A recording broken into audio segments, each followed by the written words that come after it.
qui était dirigée par Garde, l'action politique et la propagande, qui était dirigée par Jean-Jacques Sézigny, et l'organisation du renseignement et des opérations qu'on m'a donnée. En quoi consistait-elle? Alors l'organisation du renseignement et des opérations, c'était en fait l'organisation militaire de l'OS, c'était l'organisation de combat proprement parlé. C'était en fait organisé comme les militaires. Tout de suite après l'échec du putsch, nous nous sommes retrouvés pour discuter avec Jean-Claude Pérez, avec Jean-Jacques Sézigny, le général Gardy, Nicole Bézineau, le lieutenant de Gueldre, le lieutenant Godot, bref, tous ces gens qui vraiment mettaient leur peau au bout de leurs idées. Et j'étais très frappé de la réaction des Pieds Noirs, qui était à l'unanimité, l'Algérie c'est la France. C'est-à-dire que dans leur esprit, aucune partition n'était possible. Et je me souviens avoir répondu au cours d'une de ces réunions, dramatiques d'ailleurs, dans le fond, où je leur avais dit, mais enfin, je crois que je répondais à Jean-Claude Pérez, où je leur ai dit, mais enfin, vous me faites marrer, la France vous dit merde, c'est le moment de lui dire merde aussi. Et je cite mes propres paroles de l'époque. En fait, ça voulait dire, la France vous refuse, bon, c'est le moment de faire au fond une Algérie, disons, algérienne, mais avec tout le monde, voyez-vous, presque une partition vis-à-vis de la métropole. Et devant ce blocage complet, psychologique, des Pieds Noirs, sur cette solution, je me suis dit, puisque c'est cela, c'est à Paris que ça se passe. Ce n'est pas Alger. En fin de compte, la solution qui sera déterminante sera celle qui sera donnée par le gouvernement de Paris. Et c'est la raison pour laquelle j'ai choisi de venir mener le combat en métropole. Est-ce que l'OS a une stratégie ou est-ce que, comme certains le disent, c'est un peu une manifestation de désespoir? Jean-Claude Pérez. Quand je dis que c'est une manifestation, ça a été le regroupement des retardataires, je veux dire par là que c'est l'esprit qui a dominé, qui s'est manifesté à l'occasion de l'organisation de l'OS. Pour moi, c'est l'esprit que j'avais en 1955. En 1961, a commencé à essayer de se créer ce que personnellement j'aurais voulu se voir créer en 1955 et ce qui a été impossible à réaliser. Donc, cette espèce de volonté de jusqu'au boutiste, elle aurait dû se manifester 6 ans plus tôt. Pour moi, l'OS avait 6 ans de retard, ou 7 ans de retard. Elle aurait dû exister dès 1955. Parce qu'une organisation clandestine de cette envergure ne se met pas en place en un an, il lui faut des années. Il faut des années avec des déboires, des massacres, des coups durs, des pertes, pour que ça s'organise. Bien. Si par exemple l'OS avait pu vivre 3 ans, si les négociations avaient été retardées d'1 an, il est possible que l'affaire eût tourné autrement. Et ça, ils l'ont bien compris en France, quand ils ont vite accéléré le processus de négociation.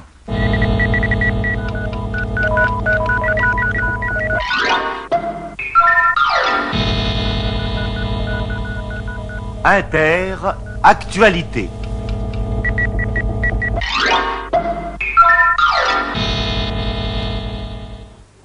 Au micro, Jacqueline Baudrier. Il y a exactement 95 minutes que la conférence d'Évian est ouverte. Et dès le début des pourparlers, le gouvernement français a annoncé de très importantes décisions. D'abord, le gouvernement a ordonné l'interruption des opérations offensives sur l'ensemble du territoire algérien, à partir d'aujourd'hui, 20 mai, à 18h. Les forces de l'ordre n'entreront désormais en action qu'en cas de légitime défense ou pour la poursuite des auteurs d'attentats. Cette interruption est prévue pour une période d'1 mois. Elle sera suspendue ou au contraire prorogée, suivant l'évolution de la situation. Autre décision, en Algérie, le délégué général a reçu instruction d'accélérer les mesures de libération que le gouvernement a déjà prises en faveur d'internés et de prisonniers. 6000 libérations sont prévues au cours des 4 semaines à venir. En outre, dans un grand nombre d'arrondissements, les autorités prendront les mesures nécessaires pour rétablir la circulation normale des personnes et des biens. L'OAS, à la tête de laquelle sont placés les généraux Salan et Jouot, passés dans la clandestinité après le putsch, s'était fixé pour premier objectif d'empêcher les négociations prévues au mois de mai à Évian. Pour en faciliter le déroulement, De Gaulle fait libérer 6000 prisonniers du FLN et décrète une trêve unilatérale en Algérie, espérant en retour l'arrêt des opérations menées par l'Armée de libération nationale, l'ALN. Mais cette manœuvre se heurte au refus du gouvernement provisoire de la République algérienne installé à Tunis, qui ne veut pas entendre parler de cessez-le-feu avant la conclusion d'un accord politique. Si bien que lorsque le 20 mai 61, les pourparlers commencent à Évian, Ferhat Abbas, président du GPRA, ne se fait guère d'illusions sur leur issue. La négociation n'est pas la paix. Bien sûr, nous souhaitons que les prochains entretiens aboutissent à cette paix ardemment désirée par les peuples algériens et français. Mais personne ne doit ignorer que les forces colonialistes n'ont pas des armées et que la négociation peut être longue et difficile. Elle risque même d'échouer à cause de certaines convoitises et des intransigeances possibles de l'impérialisme français. Aussi, avons-nous le droit d'éclairer notre face. La guerre d'Algérie peut encore durer. Les négociations, menées du côté français par Louis Jox, assisté de Bernard Tricot, butent surtout sur deux problèmes. L'avenir des Pieds-Noirs en Algérie et la question du Sahara. Bernard Tricot. Le général de Gaulle a vraiment tenté de laisser le Sahara en dehors des accords. Parce que le Sahara, c'était important et intéressant. Parce qu'il y avait les centres d'essais nucléaires et bien sûr parce qu'il y avait le pétrole. Et c'était en soi assez raisonnable de laisser le Sahara en dehors de la négociation, de tenter de le laisser. Parce que l'appartenance algérienne du Sahara n'était pas du tout évidente. Quand on regarde une carte de l'Algérie, du Maroc et de la Tunisie, on voit bien les frontières de l'Algérie qui vont en s'élargissant à l'est et à l'ouest au détriment du Maroc et de la Tunisie. Et on peut dire, ah oui, mais alors tout ce Sahara est en effet algérien. Mais c'était très artificiel. C'est la domination française, c'est l'administration française qui avait en fait rattaché le Sahara à l'Algérie. Alors nous avons beaucoup discuté avec les gens du FLN et sans du tout réussir à les convaincre, c'était devenu pour eux un point de fixation. Le Sahara fait partie de l'Algérie et ils estimaient ne pas avoir le droit de sacrifier quoi que ce soit du territoire algérien. Le 13 juin 61, les deux délégations étant incapables de s'entendre, les premières négociations d'Évian sont ajournées. Elles reprennent à Lugrin en juillet, mais pour les mêmes raisons, elles échouent. Le 31 juillet 61, Krim Belkacem, chef de la délégation algérienne, tient une conférence de presse. Les pourparlers d'Évian, puis ceux de Lugrin, nous ont montré en réalité ce qu'il en était. Nous avons trouvé les interlocuteurs français figés dans leur position, n'abordant les problèmes véritables que pour tenter de les dénaturer. Nous nous sommes trouvés en face d'un gouvernement français qui veut bien décoloniser,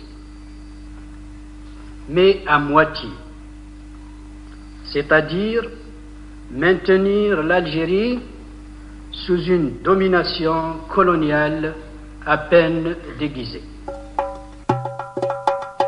Après l'échec des négociations, le GPRA durcit sa position, d'autant que la France, en cas d'échec, brandit la menace d'un projet de partition de l'Algérie.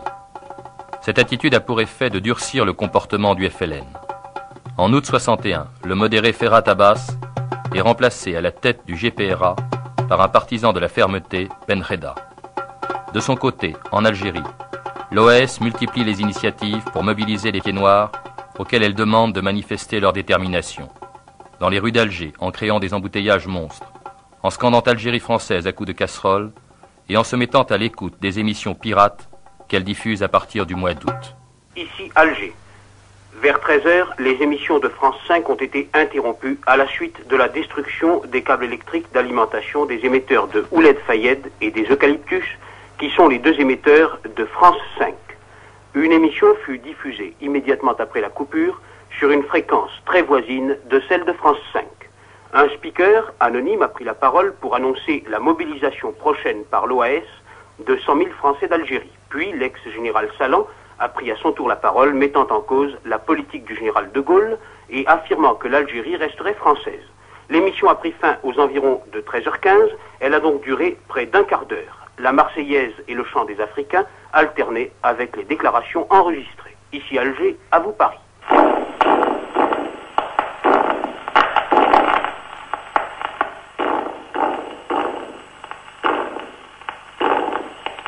Français d'Algérie, soyez désormais tous les jours à l'écoute aux heures d'information sur les longueurs d'onde voisines de France 5.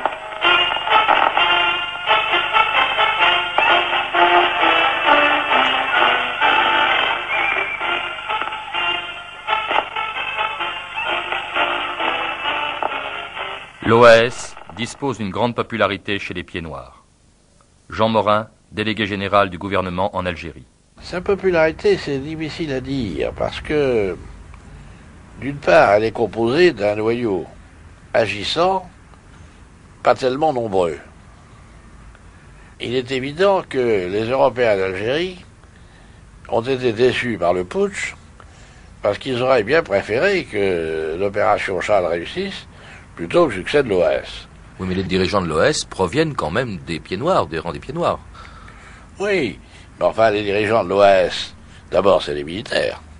C'est quand même Salan, c'est quand même Gardy, c'est quand même Godard, c'est quand même Argout, enfin, c'est quand même à base d'encadrement militaire. C'est aussi Suzini, c'est Pérez, c'est Jacques Achard. Oui, c'est Suzini, c'est Pérez, c'est vrai. C'était aussi, c'est les anciens du FAF. C'est les Vigneault, c'est les Martel. C'est toujours la même, quand même. Ils n'ont pas recruté de personnalités importantes. Seulement c'est sûr que les gens considéraient que c'était très bien que des gens battent sur l'Algérie française, que deux, c'était très amusant de faire sonner les casseroles le soir, et que ça fait un jeu auquel tout le monde se livre volontiers, que aller dénoncer l'OAS, il n'en était absolument pas question de la part de quelques pieds noirs qui soient, peut-être même pas les libéraux, mais que se joindre à eux, ça suffit pour être, comme vous dites, comme un poisson dans l'eau. À partir du moment où personne ne veut vous dénoncer et vous êtes quand même suivi dans vos manifestations, vous ne pouvez pas avoir beaucoup plus. Le 20 août, je partais à Oran avec le capitaine Ferrandi. Général Jouot. Et je décidais de rester à Oran, prendre le commandement de l'OAS local, que j'ai dirigé, par conséquent, jusqu'à mon arrestation. Mon général, vous êtes donc dans l'OAS, vous êtes le second, je crois, de Salan, enfin dans l'organigramme de l'OAS. Oui. Quels étaient, en fait, les objectifs de l'OAS Les objectifs de l'OAS étaient les suivants. C'était d'arriver à mobiliser la population, d'essayer de trouver dans l'armée, étant donné que l'inéluctable s'avançait tous les jours plus rapidement qu'on ne le pensait, c'est-à-dire l'indépendance de l'Algérie, trouver un certain nombre d'unités qui se joignent à nous et prendre, si vous voulez, l'Algérie, former un gouvernement algérien pour mettre la métropole en face de ses responsabilités. Alors vous direz, c'est peut-être une vue de l'esprit. La population, nous l'avions complètement en main. Ça, manifestement, ainsi c'est ce que je voulais. Et d'autre part, sur le plan militaire, j'ai eu l'impression, à un moment donné, que le 5e étranger, des éléments du 2e étranger, que les groupes musulmans, les GMS, que des unités des fusiliers marins se joignaient à nous en Algérie, c'est-à-dire que j'ai fait l'opération, si vous voulez, du 13 mai, prise du pouvoir par l'armée, la population venant là-dessus, dans son ensemble étant mobilisée à notre demande. L'OAS commençait à prendre une structure révolutionnaire d'implantation dans la masse. Jean-Claude Pérez. Et c'était la preuve, malheureusement tardive, que si la population d'Algérie avait voulu s'organiser comme ça quelques années auparavant, beaucoup de choses n'auraient pas été possibles. Sans parler du pouvoir de séduction que cette organisation avait en France vis-à-vis de gens qui voulaient se compromettre. Donc, la question de savoir si c'est un combat de désespoir, non, parce qu'à un moment donné, on sentait que des gens ne savaient pas trop ce que ça allait devenir. Et alors, vous avez vu des livres, par exemple, de notables policiers disant que l'OAS avait été noyauté, que si, que là. En particulier, qu'ils avaient des taupes chez nous, enfin je sais pas comment il faut dire ça. Mais c'est vrai. Et ces taupes n'étaient pas des taupes clandestines. C'était des gens qui nous disaient qu'ils jouaient le double jeu, parce qu'ils avaient affaire à des chefs qui ne savaient pas trop si l'OS allait gagner ou perdre, et qui se ménageaient une espèce de virginité a posteriori, pour le cas où. Il y avait des tas de hauts fonctionnaires qui nous donnaient beaucoup de renseignements. Vous avez des tas de gens qui sont en place actuellement à des échelons extrêmement élevés, qui nous ont dit comment flinguer un tel et un tel. Parmi les opérations, les méthodes utilisées par l'OS, il y a ce qu'on appelle les opérations ponctuelles. Les opérations ponctuelles, mon cher, ça veut dire un flingage d'un individu par rapport à une opération collective, qui s'appelle un plasticage ou une opération imprécise. L'opération ponctuelle, c'est flinguer un tel parce qu'il est dangereux. Qu'est-ce qui décidait ? En général, théoriquement, vous savez. Alors là, c'était une espèce de confrontation d'opinion du bas et du haut. Soit ça venait de chez nous, c'est-à-dire de mon échelon. On disait un tel est très dangereux pour telle et telle raison, il faut le repérer et l'éliminer. Bon, ben, c'était ça. Ou bien des gens nous disaient un tel fait ceci, fait ceci, fait ceci, fait cela, nous demandons le feu vert pour agir. Ça, c'est quand ça se passait normalement. Il nous arrivait parfois d'être mis devant le fait accompli. C'est que les liaisons, c'était un monde. Pour se contacter les uns les autres, c'était un monde. Vous avez connu AG à ce moment-là, tout en long, quadrillé. Et j'étais connu comme le loup blanc, moi. Je ne pouvais pas me permettre de me balader comme ça. Pour transmettre des instructions, pour venir au contact, pour avoir des réunions, il fallait prendre des tas de précautions, se déguiser, arriver dans des appartements où il y avait des caches, et puis c'était effroyable, c'était une vie infernale. Bulletin de renseignement. Cornu Georges, 3 chemins des Glycines, Alger. Se déplace toujours sur moto de marque Ariel, immatriculé 659 BC 9A. Communiste notoire et propagandiste acharné. Cet individu a été mis à la porte plusieurs fois à la suite de sa propagande en faveur du PCA, Parti communiste algérien. Se targue d'avoir énormément voyagé et de tout connaître, mais en fait n'a aucun métier dans les mains. Par contre, possède une langue qui, dans nos intérêts, aurait sacrément besoin d'être raccourcie.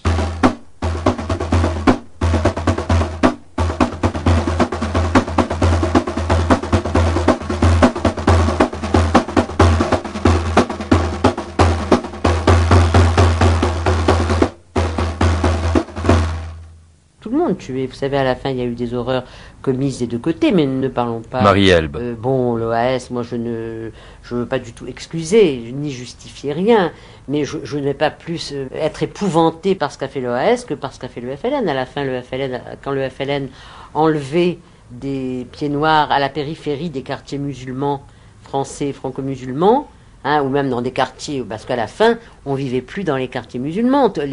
Les Européens se repliaient sur le centre de la ville et les musulmans prenaient tous les quartiers périphériques. Et j'ai vu ça. J'ai vu un Européen a été enlevé, saigné à blanc, vidé de son sang, et ils ont rejeté le cadavre avec une pancarte. Merci au sang versé pour le FLN. Enfin, je veux dire, c'était pas joyeux, c'était pas quand même non plus des pratiques très courtoises.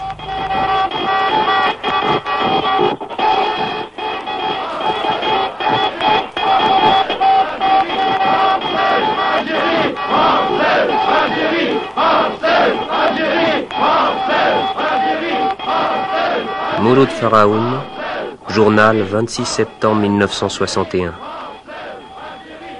Ces casseroles, ces sifflets, ces klaxons, Algérie française, ont quelque chose d'émouvant.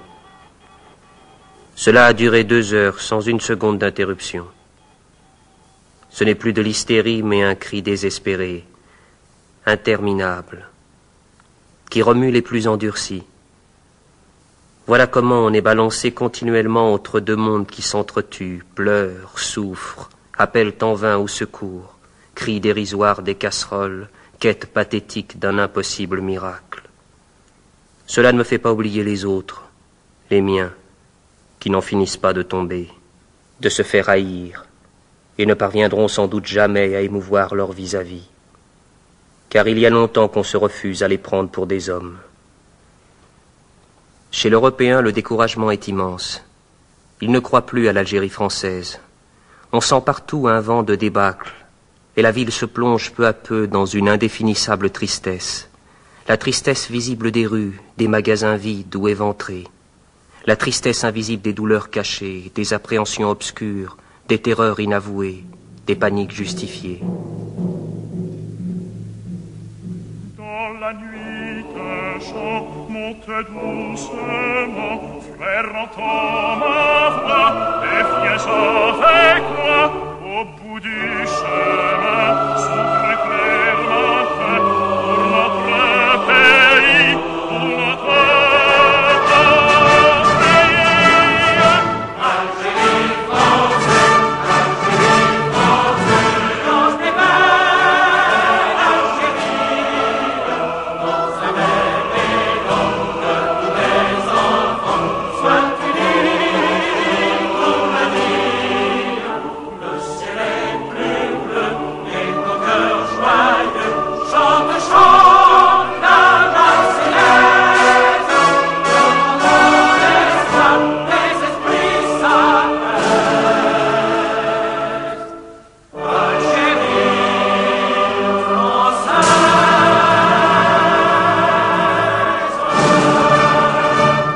Le soleil enfin vient de se lever. Frère, il faut aimer, frère, il faut chanter. Unissons nos mains, ne craignons plus rien pour notre pays, pour notre patrie. Algérie française, Algérie française, lance les mains, Algérie, dans sa même étang, que tous les enfants soient unis pour l'avenir. Le ciel est plus bleu et nos cœurs joyeux chantent, chantent la Marseillaise. Devant l'espoir des esprits s'apaisent. Algérie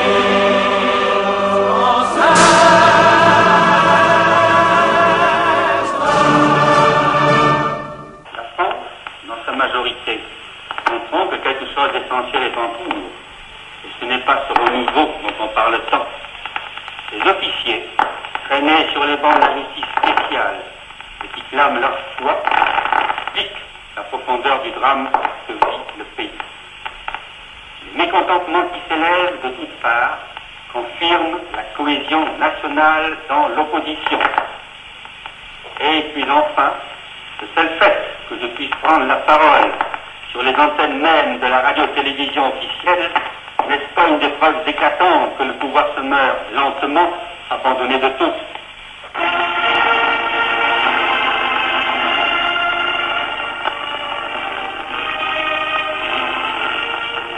Le général Salan, qui s'exprime régulièrement sur les ondes. Jean-Claude Pérez, chef de la branche armée de l'OAS qui contrôle les commandos Delta de Roger de Gueldre, vivent au milieu des Européens comme des poissons dans l'eau. En revanche, le délégué général Jean Morin, installé aux environs d'Alger, à Rocher-Noir, est très isolé.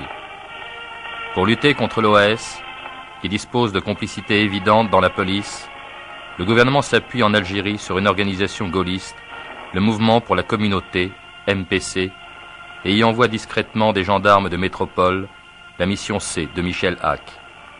À la tête de ceux auxquels Lucien Bodard donne le nom de Barbouze, le président du MPC, Lucien Bitterlin.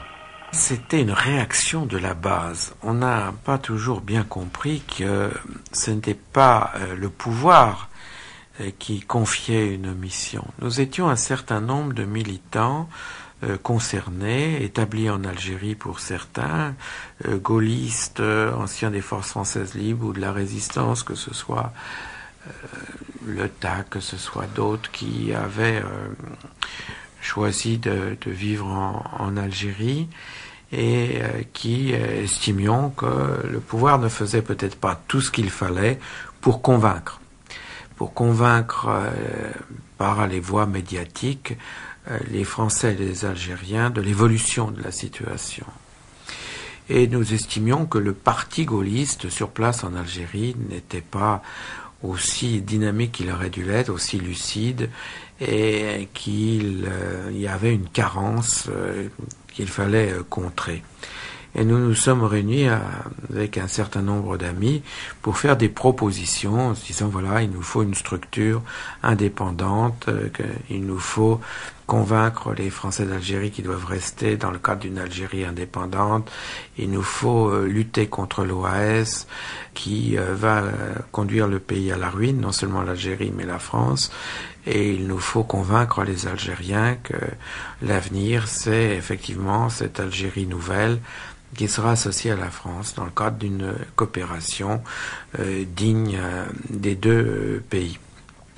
Mais très vite, après les premières manifestations que nous aurons, c'est-à-dire les collages d'affiches, les distributions de tracts, nous serons amenés à constituer autour de nous, autour du MPC, des équipes chargées de la protection des responsables. Et le gouvernement, via le délégué du gouvernement, nous demande de voir si il n'est pas possible d'obtenir des renseignements contre l'OAS. Car nous allons nous présenter en Algérie avec la Croix de Lorraine et le drapeau tricolore, sans ambiguïté, sans équivoque, ce qui fait que cela va causer un certain choc dans la communauté algérienne et l'hostilité, bien sûr, de tous les partisans de l'Algérie française qui sont ralliés dans l'organisation de l'armée secrète.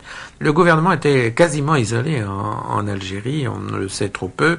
Pratiquement la police locale avait abandonné, était victime d'ailleurs de l'OAS ou complice, et les renseignements généraux avaient complètement disparu. Donc tout va venir de France, et c'est là où il va y avoir l'amalgame de notre action politique avec celle de la police française, de la mission C, dirigée par Michel Hack.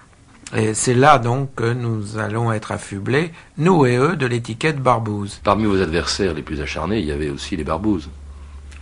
J'en sais rien. Jean-Claude Pérez. Je sais pas. Je sais pas si on nous a envoyé là-bas des gens capables de nous faire du mal, ou si on ne nous a pas envoyé là-bas des gens pour se faire tuer. Moi je suis persuadé que c'est la deuxième hypothèse qui est la vraie.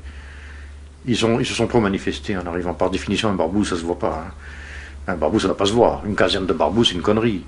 Un cantonnement d'agents spéciaux, c'est une aberration. Hein, c'est tout juste, ils ne mettaient pas ici barbouze, si vous voulez nous tirer dessus, mettez-vous là plutôt que là. C'est pas croyable la facilité avec laquelle il y a eu quelques opérations. Ils nous ont fait quelques misères, mais enfin, j'estime que ces gens ont été exploités pour se faire zigouiller à la place des gendarmes, si vous voulez. Vous avez joué un rôle actif dans les attentats dont ils ont été victimes? Vous savez, aux fonctions que j'occupais, j'étais pas dans la rue avec un flingue. Hein. Ça fait avant. De Galvani, voilà, j'ai repéré ici tel machin, tel truc, bon, j'attaque ce soir, mais bravo. Je n'allais pas donner un conseil à un type dont c'était la spécialité. Les victimes, ce sont les militants de notre organisation. Yves Le Tac a reçu plusieurs balles dans la peau. Gaston Pernaut, qui a été même dans son lit d'hôpital victime d'un jet de grenade, ou qui avait d'autres qui ont été assassinés à Orléansville. Bon, il s'est trouvé aussi qu'un certain nombre de nos militants ont été pris sous le feu des tireurs de l'Ouest, puisque bon, moi j'ai été blessé en sortant de chez moi par un commando Delta, et j'ai eu la vie sauve grâce à mon ami André Goulet qui conduisait la voiture, et lui a été traversé de part en part. Les tueurs de l'OAS avaient vidé 4 chargeurs de pistolets mitrailleurs sur nous. Alors, vous savez, dans le feu de l'action, vous tirez si vous êtes attaqué, et à partir de là, vous ne pouvez pas dire tirer les premiers. Quand on vous tire dessus, ou quand il y a une menace de tir, vous tirez. Ça, c'est le fait de la guerre civile, et c'est assez atroce. Alors, l'action terroriste, ça peut être autre chose. Ce seront, à partir de décembre 1961, les opérations de plasticage que l'on va commettre, nous, quand la sécurité militaire va nous donner un certain nombre de petits paquets de plastique avec des détonateurs et des mèches lentes pour poser devant les cafés qui sont connus comme des fiefs OAS. Et là, nous allons mener une opération qui va semer la confusion. Nous allons faire sauter un certain nombre de cafés, comme le Tantonville, comme l'Automatique, en plein secteur OAS. Et l'OAS avait pour but de créer un climat de terreur chez les Algériens et de montrer que c'était les Français d'Algérie qui tenaient le haut du pavé. Et derrière tout ça, il y avait une espèce de chantage, de racket, de collecte de fonds. Le jour où les cafés ou les établissements sympathisants à l'OAS vont sauter, et il va y avoir une certaine panique, ou en tout cas un désarroi dans la communauté sympathisante à l'OAS. Pourquoi nous payons à l'OAS et en même temps nous sommes plastiqués? Vous voyez, donc c'est le contre-feu de l'incendie qui a été allumé.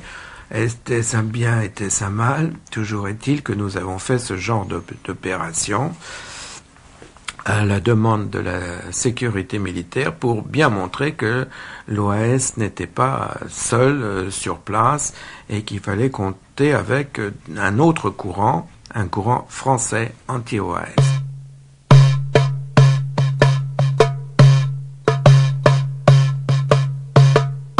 Ici, Radio France. Aujourd'hui, 9 octobre, l'organisation Armée secrète a interrompu les émissions de la radio gaulliste pour vous faire entendre la voix de l'Algérie française. À partir de demain, Radio France émettra aux heures d'information, au lieu et place de 35 ou sur des longueurs d'onde voisines. Soyez tous à l'écoute. Ayez confiance. L'OAS vaincra pour la France et l'Algérie française.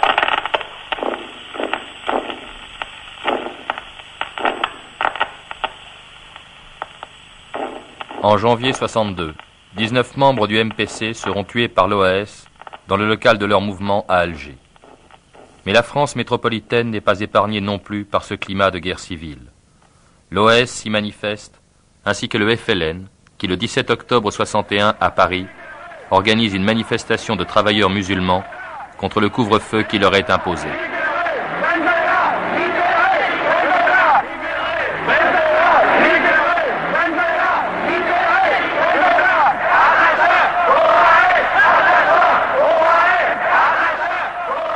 Dans toute cette guerre d'Algérie, Pierre Vidal-Naquet. Le souvenir qui pour moi reste le plus dramatique n'est pas Charonne, le 8 février 62, dont on a beaucoup parlé, dont on parle encore de temps en temps, mais le 17 octobre 1961. Je me souviens, nous étions réunis dans cette pièce où vous vous trouvez. Et c'était le jour où nous avions, dans Le Monde, publié un communiqué de protestation contre les tortures infligées aux gens de l'OAS. Et voici que l'un d'entre nous, Jacques Panigel, arrive, bouleversé, disant « Mais vous savez ce qui se passe? Les Algériens déferlent dans le centre de Paris, ils sont accueillis de la façon dont vous pouvez imaginer. Que s'était-il passé ?» Il y avait eu des actes terroristes de part et d'autre à Paris. C'est-à-dire que d'une part, les harkis et les policiers français rossaient, torturaient, éventuellement tuaient, jetaient à la Seine un certain nombre d'Algériens, et que d'autre part, les Algériens abattaient, tuaient un certain nombre de policiers.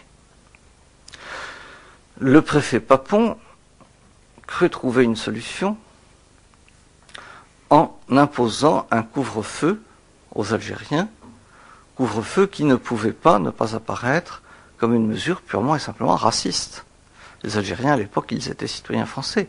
C'était donc une sorte de chasse aux faciès qui s'organisait.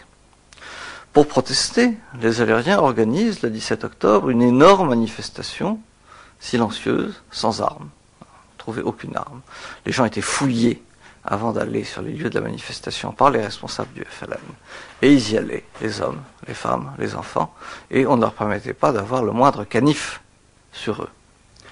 Et puis là, ils ont été accueillis d'une façon inimaginable, par des coups de feu, par des projections dans la Seine. Et l'affaire a été tellement dramatique qu'il y a eu quand même plusieurs centaines de morts. On a reconnu officiellement 2 morts. Nous avons su, par des sources très proches de l'inspection générale des services, qu'il y avait eu environ 350 morts le 17 octobre et les jours suivants. Voilà ce que fut ce 17 octobre, un des épisodes les plus brutaux et les plus oubliés de la guerre d'Algérie. Je vous mets au défi d'interroger 50 personnes et d'en trouver plus d'une ou deux qui saura ce que ce fut le 17 octobre 1961, un des jours de honte de notre histoire. Autour de Pierre Sergent, qui organise l'OAS en métropole sur le même modèle qu'en Algérie, celle-ci se manifeste en France de diverses manières, en obtenant le soutien de nombreux intellectuels et hommes politiques de droite et en multipliant les attentats.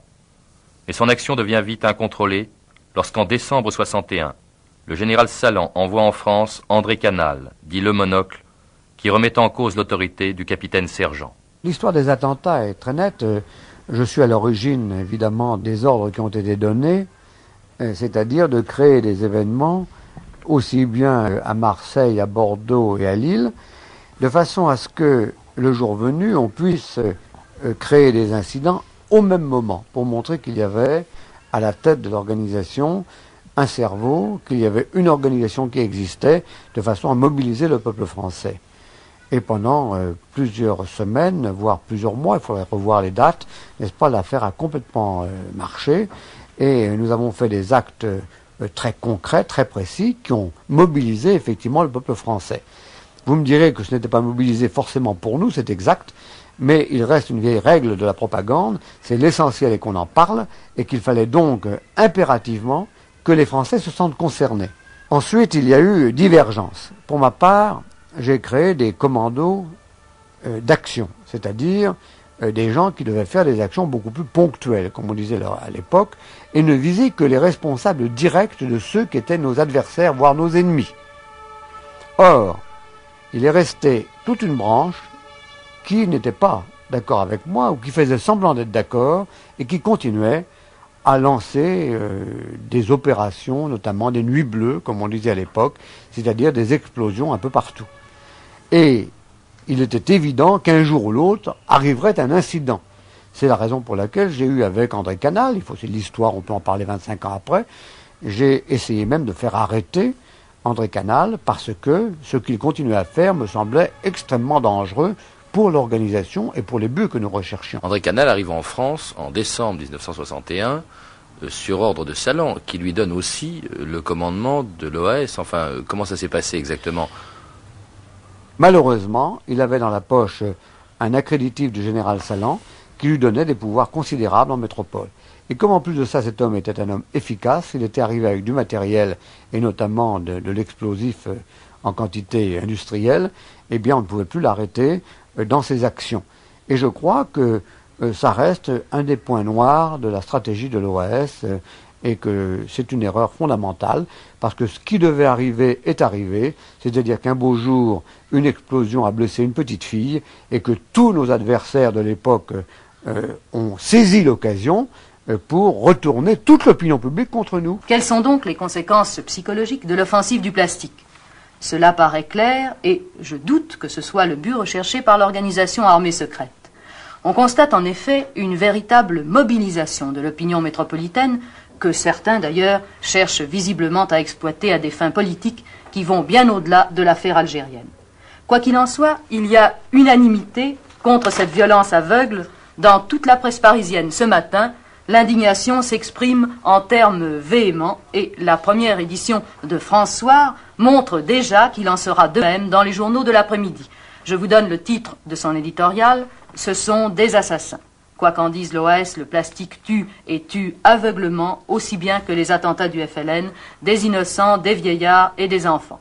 Je vous rappelle en effet que les 10 attentats au plastique d'hier à Paris ont fait une dizaine de blessés, dont cette petite fille de 4 ans qui avait le seul tort d'habiter dans la même maison que M. André Malraux.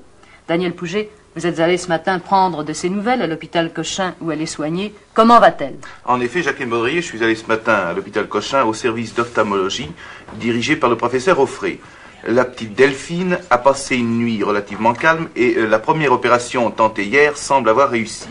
Mais de toute façon, les médecins qui sont actuellement à son chevet ne peuvent et ne veulent se prononcer avant une huitaine de jours. Eh bien, en signe de protestation contre cette offensive du plastique, je vous rappelle qu'il devait y avoir aujourd'hui plusieurs manifestations organisées d'une part devant le domicile du professeur Vedel et d'autre part à la Bastille. Or, je reçois à l'instant une précision du ministère de l'Intérieur, un rappel plus exactement, toutes les manifestations sur la voie publique sont interdites. En conséquence, la manifestation prévue ce soir à 18h30 à la Bastille par les organisations syndicales, la CFTC, UNEF, CGT et par certains partis politiques, en particulier le Parti communiste et le PSU, ne pourra avoir lieu. De même est interdite aussi la manifestation projetée par les étudiants devant le domicile du professeur Vedel.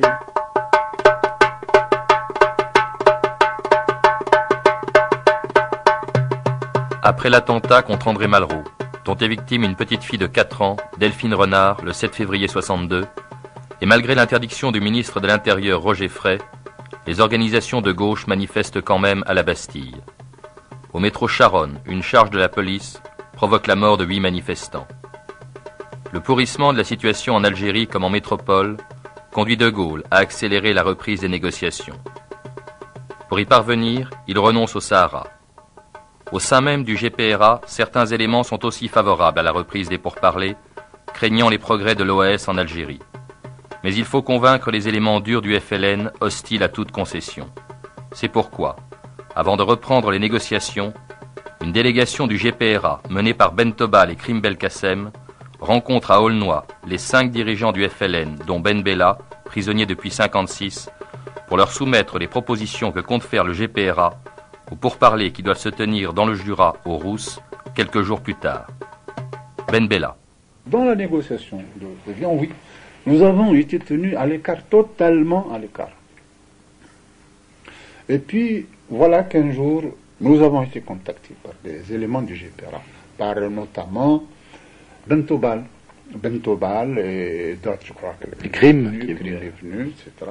Et nous nous sommes rendus compte à ce moment-là que les premiers accords, le premier canevas, nous avons eu des discussions très chaudes avec nos amis, je peux le dire maintenant, certains de ceux qui sont venus, Ben Tobal notamment, nous avait dit Ahmed, mais la guerre est perdue pour nous. Tu es là, tu. Et je me rappelle, j'avais dit, c'est toi qui es perdu, c'est pas là. Il m'a dit, notre peuple est là, il ne veut plus. Je lui ai dit, c'est toi qui es là. C'est toi qui n'es plus à même d'endosser notre... Tu es perdu pour nous. Si tu tiens ce langage, c'est que tu es perdu, c'est que c'est toi le mal, ce n'est pas notre peuple. En tout cas, je ne signerai jamais un pareil document. Malgré les réticences de Ben Bella, à la réunion des Rousses, les négociateurs français et algériens s'entendent et décident de se retrouver à Évian, quelques jours plus tard, pour conclure enfin un accord.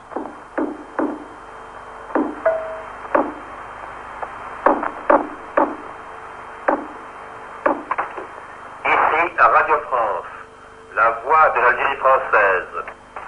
Ainsi, ces messieurs du gouvernement, Jox en tête, sous les ordres de leur maître de Gaulle, paradent sur les écrans de télévision et se glorifient d'avoir signé un accord avec les assassins du FLN pour mieux étouffer la voix de l'Algérie française. Du moins, tel est dans leur esprit le processus du désengagement de la France, c'est-à-dire de l'aliénation de tous ses devoirs envers les populations de confession chrétienne, musulmane ou israélite qui sont encore placées sous son contrôle. Ainsi, ces messieurs les valets espèrent, par le biais de leurs déclarations mensongères, amener les rebelles des palaces de Tunis, du Caire et de Rabat à s'engager dans la voie des négociations, tout en leur faisant miroiter l'indépendance de l'Algérie, d'une Algérie que De Gaulle, ce traître à la patrie, a juré de larguer à tout prix pour se débarrasser définitivement des Français européens et musulmans fidèles, qu'il ne veut à aucun prix voir s'intégrer dans une France hexagonale réduite à l'état de petite nation, n'ayant plus voix au chapitre dans le concert européen et à plus forte raison dans le concert mondial.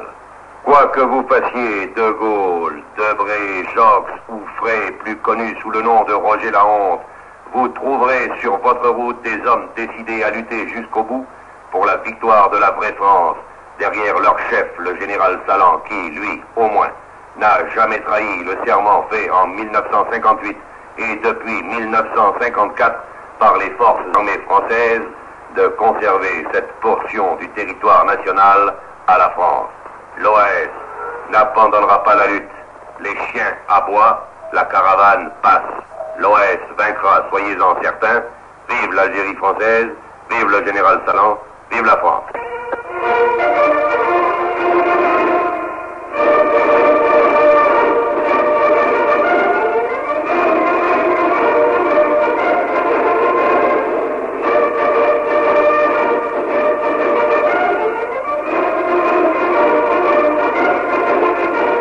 Le 18 mars 62, malgré les outrances verbales de l'OAS, les accords d'Évian qui mettent un terme au conflit algérien sont enfin conclus.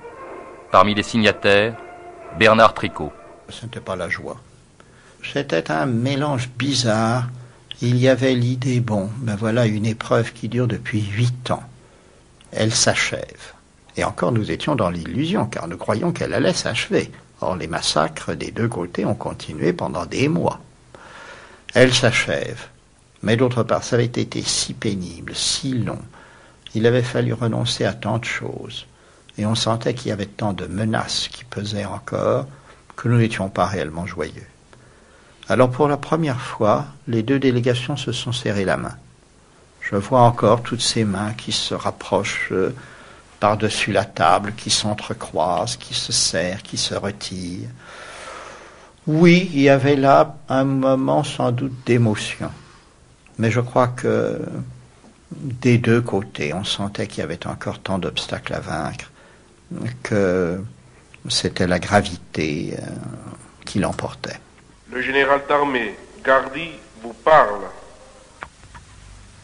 Français de toutes origines et de toutes confessions, qui vivaient sur le sol de notre Algérie, Européens et musulmans, civils et militaires, l'heure est venue.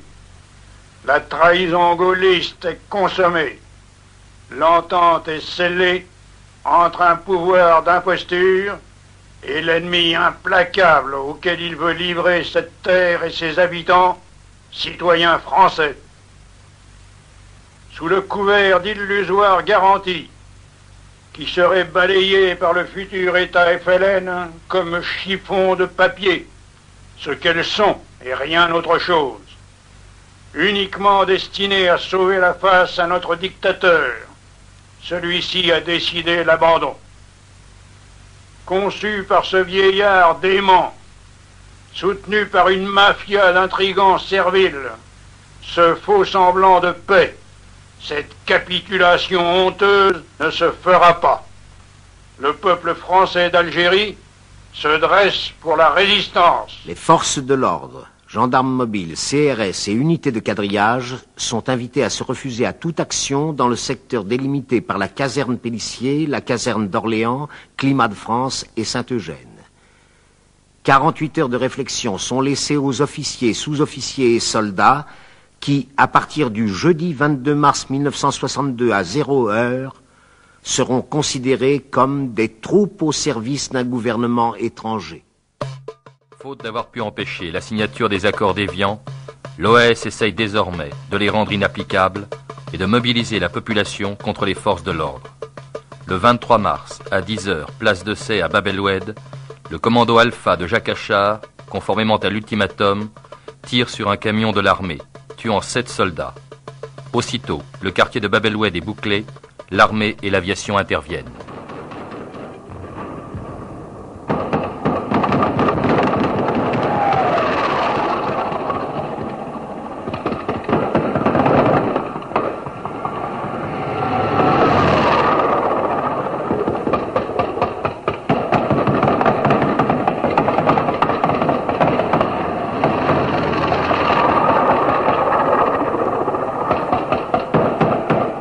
rompre l'encerclement de Bab el-Oued. Le responsable de l'OAS à Alger, le colonel Vaudrey, demande à la population d'Alger de manifester. Une opération monstrueuse, sans précédent dans l'histoire, est engagée depuis 3 jours contre nos concitoyens de Bab el-Oued. On affame 50 000 femmes, enfants, vieillards encerclés dans un immense ghetto. La population du Grand Alger ne peut rester indifférente. En une manifestation de masse pacifique et unanime, tous les habitants de Maison Carrée, d'Hussein Dey et El Biar rejoindront ce lundi à partir de 15 h ceux du centre pour gagner ensemble et en cortège, drapeau en tête, sans aucune arme, sans cri, par les grandes artères, le périmètre du bouclage de Bab el-Oued. Non, les Algérois ne laisseront pas mourir de faim les enfants de Bab el-Oued. Ils s'opposeront jusqu'au bout à l'oppression sanguinaire du pouvoir fasciste. Il va de soi que la grève sera générale à partir de 14 h. Faites pavoiser.